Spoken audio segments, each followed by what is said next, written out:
The church is a highlight, built into the rocks, as is the town square here with its old buildings. Sa bawat sulok ng mundo, may mga tao na naninirahan sa mga lugar na hindi inaakala ng karamihan na pwede pang tirahan. Gaya nga ng sabi nila, isa ang bahay sa mga pangunahing pangangailangan ng tao, ngunit paano na lang kung ang mga bahay na ito ang magdadala sa iyong buhay sa alanganin? Kaya naman sa video na ito ating aalamin ang 20 pinakakakaiba at mapanganib na lugar na tinitirhan pa rin ng mga tao. Ang mga lugar na ito ay hindi lamang kakaiba dahil sa kanilang pisikal na kapaligiran, kundi dahil din sa mga kulturang nabuo dito. Kaya tara, simulan na natin.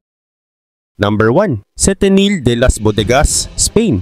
Ang Setenil de las Bodegas ay isang natatanging bayan sa Andalusia, Spain, na kilala sa mga bahay na itinayo sa ilalim ng malalaking bato. Ang bayan ay napapalibutan ng magagandang tanawin ng mga puno ng olives at mga grape vineyard. Gayunpaman, kahit delikado rito dahil sa potensyal na pagbagsak ng mga bato, maraming tao ang nananatiling nakatira dito dahil sa kanilang pagmamahal sa lugar at kultura. Ang mga tahanan at establishments na itinayo sa ilalim ng mga naglalakihang bato nito ay nagbibigay ng natatanging tanawin at proteksyon na rin mula sa bagyo at init ng araw. Kilala rin ang Setenil de las Bodegas sa kanilang masasarap na pagkain tulad ng tapas, jamon at mga alak mula sa mga local vineyard. Ang bayan ay isang paboritong destinasyon ng mga turista na naghahanap ng kakaibang tanawin at experience na tungkol sa arkitektura at gastronomy. Samantala, patuloy na pinoprotektahan at pinapaunlad ng lokal na pamahalaan ng bayan upang mapanatili ang kasaysayan at kultura nito. Number 2. Holstadt, Austria. Ang Holstadt, Austria ay isang maganda at makasaysayang bayan na matatagpuan sa Salzkammergut region na kilala sa mga sinaunang salt mines na mula pa noong Iron Age. Bagaman may panganib na hatid ang lokasyon dahil ang mga tirahan ay nasa ilalim ng mga malalaking bato at malapit sa Lake Holstadt, ang mga residente ay naninirahan pa rin dito at patuloy na naghahanap buhay ng aktibo. Samantala, ang natatanging arkitektura ng mga tahanan na itinayo sa ilalim ng mga batong ito ay nagbibigay proteksyon mula sa bagyo at init ng araw. Bukod sa likas na kagandahan, ang bayan ay sikat sa kanyang charming cafes, ornate churches at alpine inns na nagiging dahilan upang maging paboritong destinasyon ito ng mga turista. Ang Holstadt ay patuloy na pinoprotektahan at pinapaunlad ng lokal na pamahalaan upang mapanatili ang kanyang kultura, kasaysayan at makasaysayang mga tanawin na nagbibigay inspirasyon at pagkamangha sa mga bumibisita dito mula sa iba't ibang panig ng mundo. Number 3. Coober Pedy, Australia. Ang Coober Pedy ay isang natatanging bayan sa outback na kilala bilang Opal Capital of the World. Matatagpuan ito sa Northern South Australia na 846 kilometers patungo sa North Adelaide sa Stuart Highway. Ang bayan ay may kakaibang kultura dahil sa malaking bilang ng mga tao na naninirahan sa ilalim ng lupa upang makaiwas sa matinding init ng tag-init at malamig na gabi ng taglamig.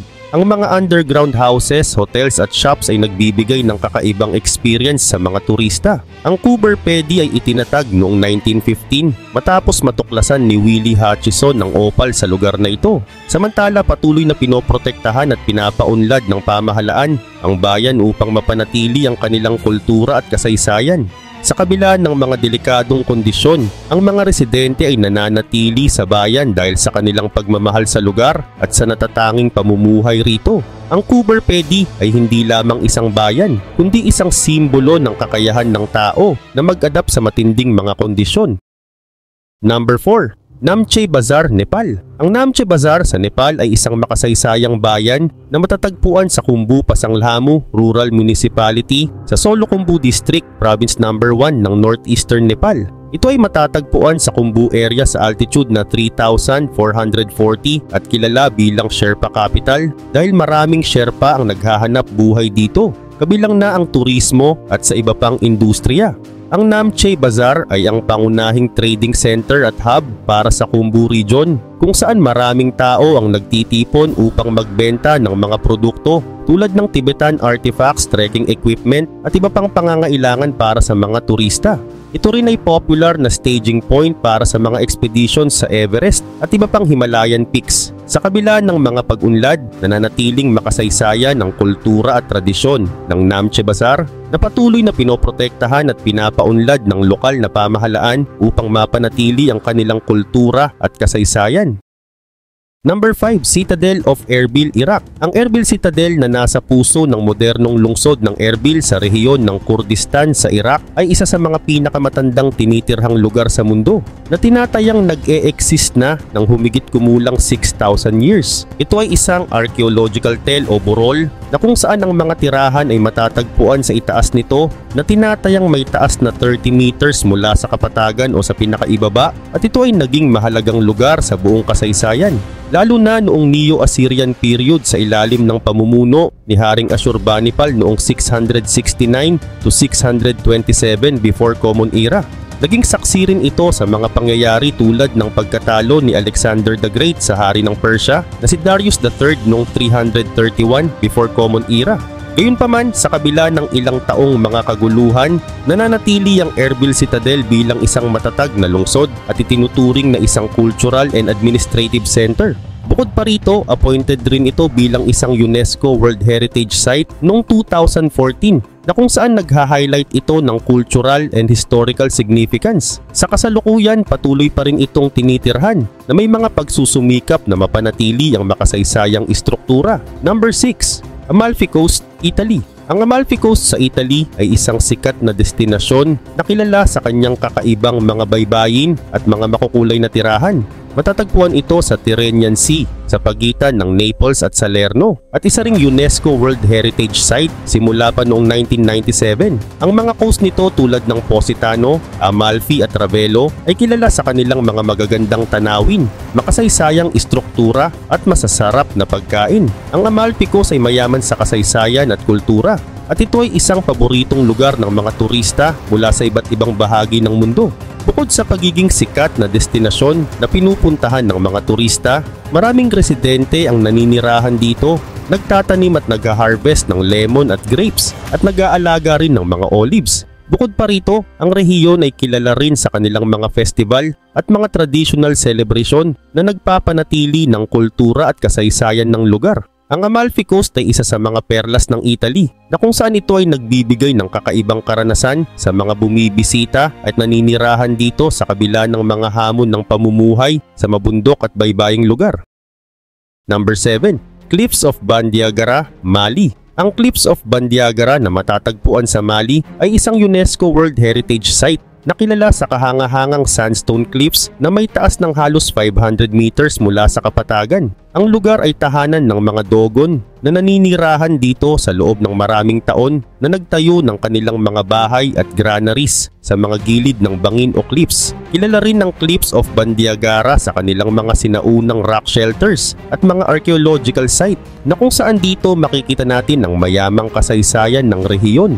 Sa kabila ng mapanghamong kapaligiran, ang mga dogon ay nakapag-adapt sa kanilang paligid at patuloy na namumuhay sa mga cliff villages na kung saan sa pamamagitan nito ay mapapanatili nila ang kanilang natatanging kultura at tradisyon. Bukod pa rito, ang lugar na ito ay hindi lamang isang kahangahangang tanawin, kundi ito rin ay isang mahalagang bahagi ng kasaysayan at kultura ng Mali. Ang matatag na pamumuhay ng mga tao rito ay nagpapakita ng kanilang determinasyon at pagpapahalaga sa kanilang lupang tinubuan. Number 8, Apricale, Italy. Ang Apricale ay isang maganda at makasaysayang nayon na matatagpuan sa Liguria, Italy, na malapit sa border ng France. Ang village na ito ay may humigit kumulang na 500 na residente at matatagpuan ito sa Nervia Valley. Kilala ang Apricale sa mga medieval structure tulad ng castle ng Castello della Lucertola, mga simbahan at mga museo. Ang mga pader ng mga bahay rito ay pinalamutian ng mga makukulay na mural na nagdaragdag sa kakaibang kagandahan ng lugar.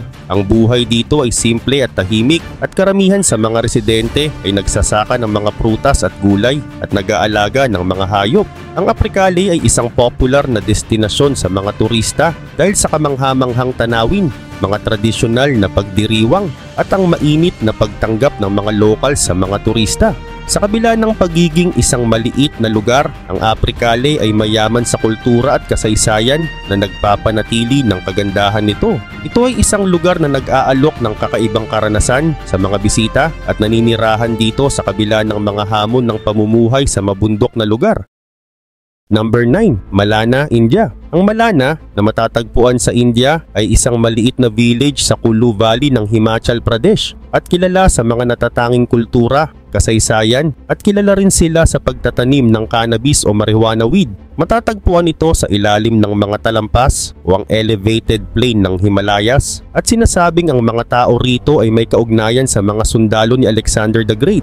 Dahil sa pagkakahiwalay nito, napanatili ng Malana ang kanyang natatanging kultura at tradisyon. Gayunpaman, ang village na ito ay pinapatakbo ng isang demokratikong sistema na itinuturing na isa sa mga pinakamatagal sa mundo na gumagamit ng sistema na ito na kung saan ang local council ay tinatawag na jury na siyang gumagawa ng mga desisyon para sa komunidad. Bukod rito, mahigpit ang kanilang mga alituntunin at kaugalian at kanilang inaasahan na ang mga dayuhan ay hindi gagawa ng mga bagay na kanilang ikakagalit. Samantala, ang Jamnu-Devta Temple ay isa sa mga pangunahing atraksyon sa Malana at itinuturing na National Cultural Heritage ng India. Sa kabila ng delikadong lokasyon nito, patuloy pa ring naninirahan dito ang mga tao na pinapanatili ang kanilang natatanging pamumuhay at kultura. Number 10. Taong Kalat, Myanmar. Ang Taong Kalat ay isang makasaysayang lugar na matatagpuan sa Mount Popa sa Mandalay Region, Myanmar. Ang mga kompleks ng templo at monasteryo ay konektado sa isa't isa at ito ay makikita sa isang mataas na bato na may taas na 225 meters. Gayunpaman, kilala ang Taong Kalat bilang isang mahalagang destinasyon para sa mga mananampalataya at itinuturing na pinagmumulan ng Nat spiritual energy. Samantala, sa ilalim ng complex, makikita ang mga estatwa ng 37 Mahagiri Nats na mga spirit entity na sumasalamin sa kanilang mga lokal na paniniwala. Bukod rito, ang pag-akyat sa monasteryo ay nangangailangan ng 777 steps na dati nang pinamahalaan ni U Khandi na isang kilalang ermitanyo sa Myanmar. Ang Taong Kalat ay sikat sa mga turista dahil sa kanyang maganda at makulay na karanasan at ito ay nag-aalok ng kakaibang karanasan sa mga bisita at naninirahan dito sa kabila ng mga hamon ng pamumuhay sa mabundok na lugar. Ang lugar ay puno ng kasaysayan at mystical charm na nagpapanatili ng interes sa mga turista at mga lokal na residente. Number 11. Hanging Houses of the Valley of Jiangxi, Wangshan, China. Ang Hanging Houses of the Valley of Jiangxi, Wangshan na matatagpuan sa probinsya ng Jiangxi, China ay kilala sa kanilang kakaibang lokasyon na nasa gilid ng mga bangin at bundok. Ang mga bahay na ito na itinayo gamit ang tradisyonal na mga materyales tulad ng kahoy ay bahagi ng sinaunang kultura ng pamumuhay na nagbibigay ng proteksyon mula sa mga wild animal at mga kalamidad. Bagamat kakaunti na lamang ang naninirahan dito, ang mga nakatira pa rin dito ay mayroong payapang pamumuhay na malayo sa modernong urbanisasyon. Gayunpaman, ang pagtira sa ganitong lugar ay may kasamang mga panganib. Una, mataas ang peligro ng pagguho ng lupa o landslides lalo na tuwing tag-ulan o lindol na maaaring magresulta sa pagkasira ng mga bahay. Pangalawa, ang mga bahay na nakasabit sa gilid ng bundok ay mas delikado sa panahon ng seismic activity. Bukod dito, mahirap din ang akses sa mga pangunahing serbisyo tulad ng ospital at paaralan. Kaya't ang mga residente ay nahihirapang makakuha ng agarang tulong sa panahon ng emergency. Ang limitado at mahirap na transportasyon, lalo na sa mga makikitid na kalsada, ay isa pang hamon. Sa kabila ng mga ito, ang pamumuhay dito ay puno ng tradisyon at koneksyon sa kalikasan. Number 12. La Rinconada, Peru. Ang La Rinconada ay isang makasaysayang lugar sa Andes Mountains ng Peru, malapit sa Mount Ananea. Ito ay kilala bilang pinakamataas na permanenteng pamayanan sa buong mundo na may elevation na 5,100 meters mula sa sea level. Ang lugar na ito ay sentro ng pagmimina ng ginto kung saan maraming tao ang nagsasakripisyo upang makakuha ng kayamanan. Sa kabila ng mataas na elevation at matinding klima, naninirahan dito ang humigit kumulang 29,678 na tao. Gayunpaman, nakikipagsapalaran sila sa kawalan ng sapat na oxygen at matitinding kondisyon ng panahon. Ngunit ang makakuha ng ginto ang nagbibigay lakas at determinasyon sa kanila. Ang Larinconada ay puno ng mga bahay na gawa sa corrugated metal at ang mga tao ay nagtatrabaho sa mga hindi regulated na minahan upang makakuha ng ginto. Samantala, ito ay nagpapakita ng katatagan at kakayahan ng tao sa harap ng mga hamon ng kalikasan at ekonomiya. Number 13. Oymyakon, Russia. Ang Oymyakon, Russia ay kinikilala bilang pinakamalamig na tinitirhang lugar sa buong mundo. Matatagpuan ito sa Sakha Republic o Yakutia sa northeast side ng Russia, sa Yana Oymyakon Highlands sa tabi ng Indigirka River. Ang bayan ay nakakaranas ng matinding lamig tuwing winter season na bumababa ang temperature ng hanggang negative 71.2 degrees Celsius. Gayunpaman, sa kabila ng matitinding kondisyon, naninirahan pa rin dito ang maliliit na pamilya na ang populasyon ay umaabot lang sa 500 to 900 na residente na nakapag-adapt na sa malamig na klima. Samantala, madadaanan at makikita ito sa pamamagitan ng pagdaan sa Kolyma Highway. Kahit na mahirap mamuhay ang mga residente rito, sila ay nakabuo pa rin ng mga paraan upang mabuhay sa matinding lamig, gaya ng isang espesyal na tahanan at kasuotan. Ang matinding kapaligiran ng bayan ang isa sa mga bagay na nakikilala sa buong mundo, kaya't itinuturing nila ito na kanilang natatanging cultural identity. Sa kabila ng mga hamon, ang Oymyakon ay nananatiling isang patunay sa kakayahan ng tao na mag-adapt at magtagumpay sa isa sa pinakamalupit na klima sa mundo. Number 14. Itokortoormiit, Greenland. Ang Itokortoormiit ay isang village na matatagpuan sa Liverpool Land sa east side ng Greenland, malapit sa Kangertigitok Fjord. Kilala ito bilang isa sa mga pinakamalalayong pamayanan sa buong mundo at may populasyon na humigit kumulang 450 na tao lang. Samantala, ang mga residente rito ay umaasa sa pangangaso at pangingisda para sa kanilang kabuhayan. Sikat din ng lugar dahil sa natural na kagandahan at mga tanawing hindi pa nagkakaroon ng modernization. Ang Itokortoormiit ay isang paboritong destinasyon ng mga turista dahil sa mga kakaibang experiences at kamanghamanghang tanawin. Gayunpaman, ang lugar na ito ay nakakaranas ng matinding kondisyon ng klima at mahabang taglamig, ngunit ang mga tao dito ay nagpakita ng katatagan at naka-adapt na sa kanilang kapaligiran. Bukod naman rito, kilala rin ang Itokortoormiit sa kanilang natatanging kultura at tradisyon na nananatiling matatag sa kabila ng paglipas ng panahon. Sa kabila ng mga hamon, ang mga residente ay patuloy na minamahal at pinapahalagahan ang kanilang tahanan.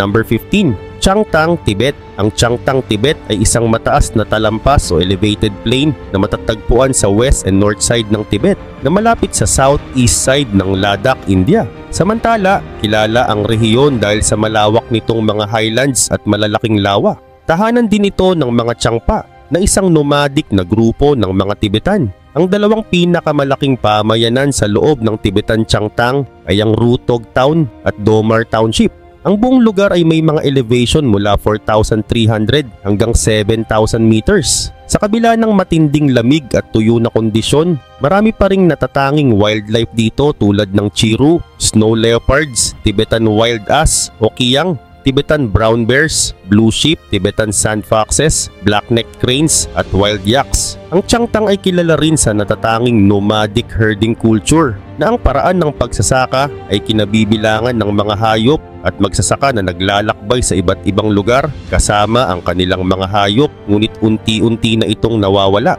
Sa kabila ng mga hamon ng klima at kapaligiran, patuloy pa ring tinitirhan ng mga tao ang rehiyon na nagbibigay ng kakaibang karanasan sa mga bumibisita rito na naghahanap ng natatanging tanawin at kultura. Number 16. Tristan da Cunha, South Atlantic Ocean. Ang Tristan da Cunha ay isang maliit at nasa liblib na isla sa South Atlantic Ocean. Ito ay kilala bilang isa sa mga pinakamalayong tinitirhang lugar sa mundo. Meron itong populasyon na humigit kumulang 250 na tao lamang at karamihan ay mga descendants ng mga unang kolonista at sila ay nakatira sa isang maliit na nayon na tinatawag na Edinburgh of the Seven Seas. Ang mga residente ay namumuhay sa payak na paraan, nakasalalay sa pangingisda, partikular sa lobster at simpleng agrikultura. Walang airport o eroplano sa isla at tanging sa pamamagitan lamang ng barko ang tanging transportasyon upang makarating dito na tumatagal ng 6 na araw mula sa South Africa bago makarating sa isla. Sa kabila ng tahimik at likas na kagandahan ng lugar, may mga seryosong panganib ang pamumuhay dito. Una, ang mga serbisyong medikal ay limitado at kung may emergency, mahirap ang agarang tulong dahil sa layo ng isla. Pangalawa, ang isla ay may mga aktibong bulkan at ang buong populasyon ay minsang inilikas noong 1961 dahil sa pagputok nito. Bukod dito, ang isla ay madalas makaranas ng matitinding bagyo at malalakas na hangin na nagdudulot ng pinsala sa mga naninirahan sa lugar. Ang pagiging isolate ng Tristan da Cunha ay nakakaranas ng mga limitasyon sa modern facilities at technology, kaya't ang pamumuhay dito ay puno ng hamon at peligro. Number 17, Kibera, Nairobi, Kenya. Ang Kibera na matatagpuan sa southwest ng Nairobi, Kenya ay isa sa pinakamalaking urban slum sa Africa. May sakop ito na humigit kumulang 2.5 square kilometers at tinitirahan ng tinatayang nasa 1 milyong residente na bumubuo ng 1/5 ng populasyon ng Nairobi. Ang lugar ay orihinal na idinisenyo bilang isang forest reserve noong panahon ng British colonial rule, ngunit maraming tao ang naakit sa Nairobi sa paghahanap ng trabaho at nanirahan sa lugar na ito. Ang Kibera ay nahahati sa 13 villages at karamihan sa mga residente ay nakatira sa masisikip na kubo na may mababang kalinisan at limitadong akses sa mga pangunahing serbisyo tulad ng tubig at kuryente. Ang karaniwang kubo rito ay may sukat na 12 feet by 12 feet na gawa sa mud walls at may bubong na corrugated tin. Sa kabila ng mahihirap na kalagayan, ang Kibera ay nananatiling isang masiglang komunidad na may mayamang cultural heritage. Gayunpaman, patuloy ang mga pagsisikap na pagandahin ang kalagayan ng pamumuhay at mabigyan ng mas magandang infrastruktura at serbisyo ang mga residente. Number 18, Favelas of Rio de Janeiro, Brazil. Ang mga favelas ng Rio de Janeiro ay isang malaking network ng mga informal settlements na matatagpuan sa iba't ibang bahagi ng lungsod. Itinatag noong huling bahagi ng ika-19 na siglo bilang mga temporaryong tirahan para sa mga internal migrants. Ngayon ay tinitirhan ito ng mga taong umaasa sa trabaho sa mga urban areas tulad ng construction, pag-aalaga ng hayop, at pagtitinda ng lokal na produkto. Ang mga favelas ay kilala sa kanilang mga box-shaped, flat-roof makeshift homes na nakakabit sa mga kalupaan. Sa kabila ng mga issue tulad ng kawalan ng sapat na tubig, kalsada at kuryente, ang mga residente ay nagpapakita ng katatagan at pagtutulungan. Ang mga komunidad dito ay mayaman sa kultura na nagpapakita ng kasaysayan at pag-asa sa kabila ng kahirapan.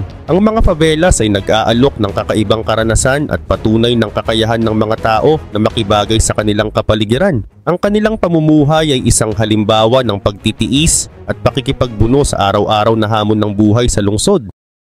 Number 19, Motoo County, Tibet, na kilala rin bilang Medog County, ay matatagpuan sa Nyingchi Prefecture sa southeastern Tibet. Kilala ang lugar na ito sa malalawak nitong tropical rainforest at tinatawag na hidden lotus sa Tibetan Buddhist scriptures. May average elevation ito na 1,200 meters na nagbibigay sa lugar ng kakaibang klima na sobrang init, humid at sabay nito ang pag-ulan. Samantala, ang sakop nito ay umaabot ng 30,550 square kilometers at pangunahing tinitirhan ng mga Menba at Luoba ethnic groups na may populasyon na humigit kumulang 10,000.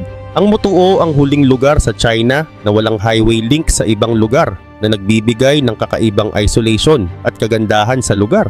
Sa kabila ng mga hamon ng klima at kapaligiran, patuloy pa rin itong tinitirhan ng mga tao na nagbibigay ng natatanging karanasan sa mga bisita na naghahanap ng kakaibang tanawin at kultura. Ang natatanging likas na yaman at kultural na pamana ng Motoo ay patuloy na pinoprotektahan at pinapaunlad na nagsisilbing inspirasyon sa marami. Number 20, McMurdo Station, Antarctica. Ang McMurdo Station ay isang malaking scientific research facility at logistics hub na matatagpuan sa Hut Point Peninsula sa Ross Island, Antarctica. Naitatag ito noong 1955 at ito ang pinakamalaking base sa Antarctica na kayang panatilihin ng katamtamang klima na kayang suportahan ang higit sa 1,200 na tao sa tag-init at humigit kumulang 200 na tao lang sa taglamig. Bukod pa rito, ito ay administrado ng United States Antarctic Program ng National Science Foundation. Ito rin ay puno ng mga building tulad ng dormitories, administrative buildings at repair facilities. Meron din itong landing strips at helipad para sa pag-abot ng mga supply at tulong. Kilala ang lugar na ito dahil sa mga research activities sa aeronomy, astrophysics, biology, geophysics, glacial geology, at ocean at climate systems. At mayroon itong sariling time zone na UTC plus 12 New Zealand Standard Time sa tag-init at UTC plus 13 New Zealand Daylight Time sa taglamig. Ang McMurdo Station ay vital na base para sa scientific expedition at resupply mission sa Antarctica na nagbibigay ng mahalagang suporta sa iba't ibang research stations sa kontinente.